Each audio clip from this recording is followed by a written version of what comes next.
Hello, I'm Nino Zama and you are watching My ANC TV. This is My ANC Talk. Our guest in the studio is Tony Yengeni, heading the NEC Political School. Thank you for joining us, Tony. Immediately, really would like to get your reaction on the outcomes of the announcement of the top six. Well, in relation to the outcome of the elections of the top six, what I can say is that the masses of the branch delegates have spoken. It's democracy in action.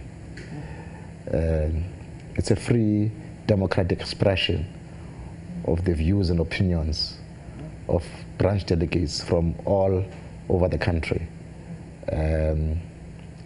What is left for us now is to unite around the elected leadership.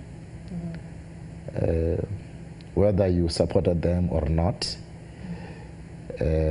we should accept the democratic will of our people and of our members, and subject our individual,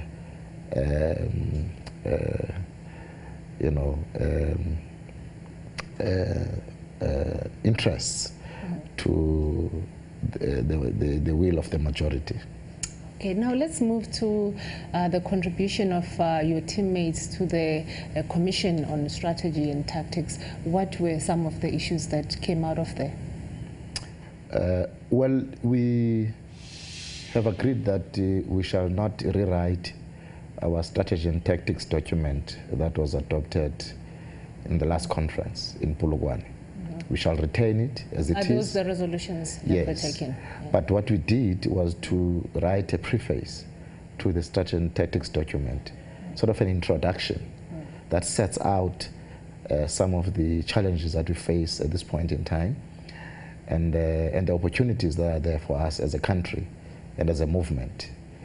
That raises very sharply internal issues like internal democratic discussion, discipline, political consciousness, activism, etc. Okay, and let's talk about the political school. How is it progressing so far? We have not put in place the building. We have a piece of land that the ANC has bought, and we have done the plans for the building, beautiful plans. What is left is for us to raise the money to build the school, so that we can have a real institution that houses this ANC political school. What we have done in the interim is to agree on a curriculum that takes ANC members from the beginning to the end. It's a very comprehensive curriculum. It seeks to train trainers or lecturers, those that are going to conduct lessons in the various provinces. And then it also seeks to educate members directly in the branches, in the regions, in the provinces, and even nationally. We've had a national political school run about April, May, over 4 or 5 days for all NEC members, including the president, by the way. It was very successful. And so we're not waiting for the physical building.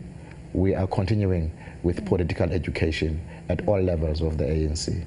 Okay, now there's this general sentiment that the quality of politics is declining within the ANC. How do you see the political school addressing this? Well,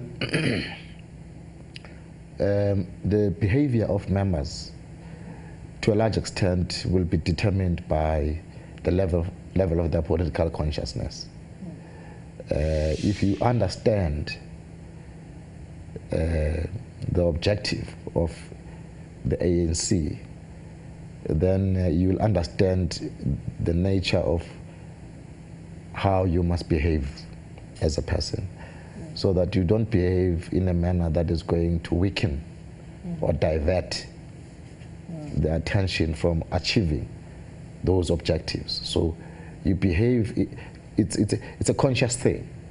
So if you give the person consciousness, that person will consciously behave in a certain way or not behave in a certain way. So the objective really is to ensure that our members, wherever they are, you know, they're able to understand what is wrong and what is right. They're able to behave in a manner that is going to take the ANC forward instead of taking the ANC backwards or dividing the ANC.